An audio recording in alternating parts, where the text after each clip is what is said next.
Welcome back to the next video, guys. So what you guys saw last video was me showing y'all how to do the bodywork on the car.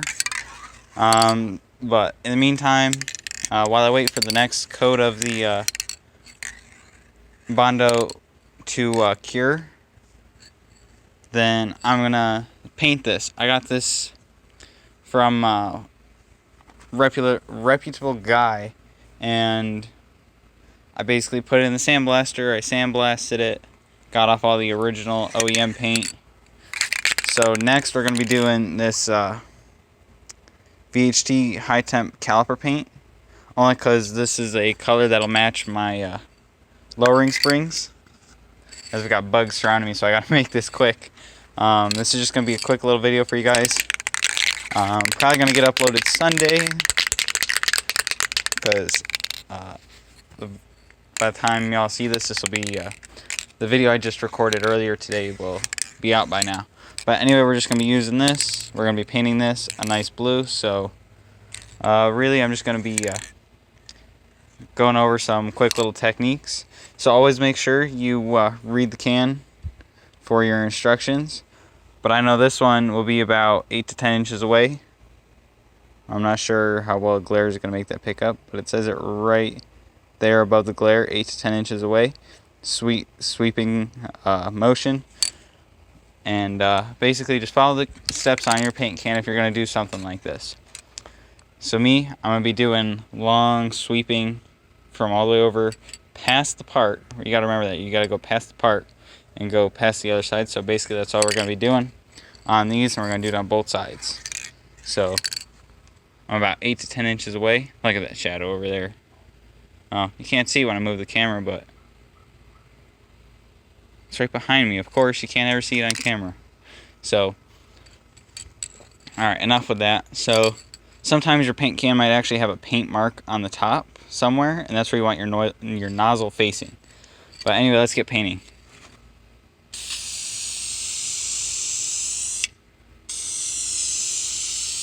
Oh, that's such a nice blue. I like that. And I'm just doing 2 light coats on this first one.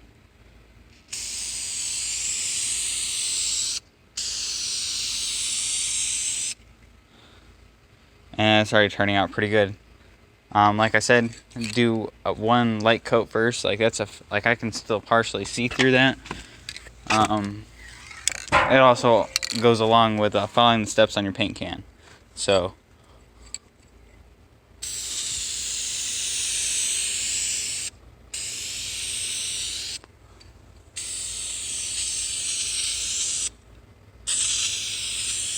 Sorry if I'm going in front of the camera. It's the camera is essentially my light.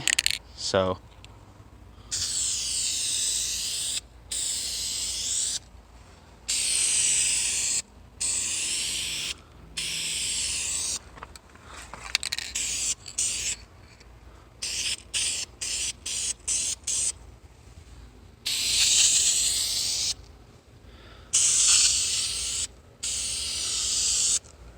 but I'm really liking this blue. I think I'm actually going to maybe restore my calipers from the paint I had originally used. So that might be a upcoming video. If not, I'm just going to do it on my own and update y'all when I do it. So.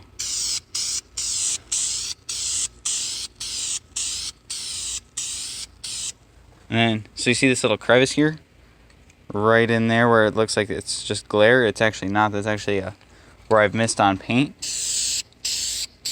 which it'll fill in quite nicely once you get to doing a heavier coat.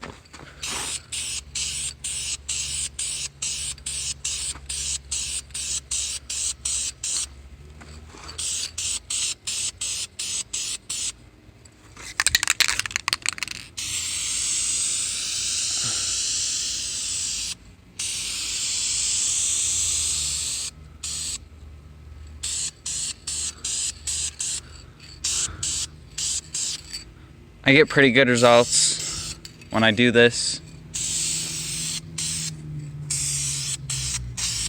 I don't always follow the can step for step. I figure out what works best for me in my environment. So here in Arizona, I'll typically do a little bit of a heavier coat because more of the solvent will carry out or basically dissolve into the air by the time it hits the part.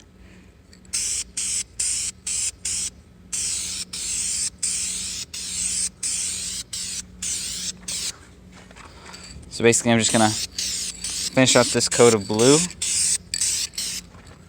and I'll see you guys here in the next video, or hopefully doing the body work on the door of the MR2 as I showed in last video.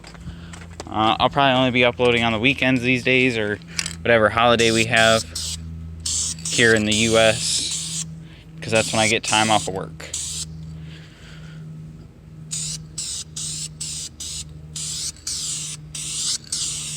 So there you guys can see the rough finish of it. I'm gonna come back here in about 10 minutes. I'm gonna do a second coat, and then that's probably all I'll do. Probably that is all I will do to this. Just because it's not gonna really experience any rock chips. This is just for show on top of the motor, which we'll see when I go to install it. So I'll definitely see you guys here in the next video. Hopefully doing the body work in the car, and I'll see you then.